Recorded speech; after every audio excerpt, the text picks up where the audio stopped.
up, YouTube? Say Fall Man. I'm bringing a vintage set review. This is a vintage city set, and it is set number 6658, which is a little wheel loader. I got the instructions here for it. And this came out in 1986, and it has 65 pieces. And I gotta tell you, I really do like it. It has some pieces in there that I'm not sure if they're retired or they're new to me. Kind of like these hinge plates to really, they just kind of snap together, so this hinges like that. That's the first time I've ever seen those. I don't know if they quit making that or not, but that is a cool little piece. It also has a 1x2 brick with some holes on the side, so you can put that bucket arm pops in there like that, and that swivels up and down, and then this obviously pitches on that. And like I said, that works pretty good.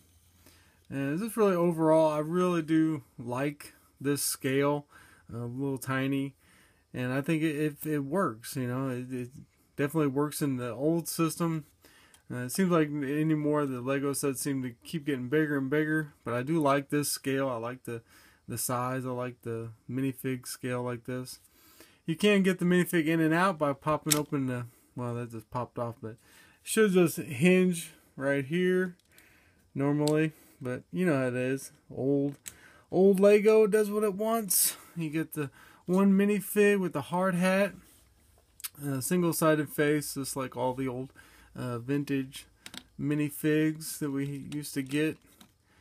But I gotta say, overall, guys, I really do like this little set. But you guys let me know what you think in the comments below. Did you guys have this one when you were a kid?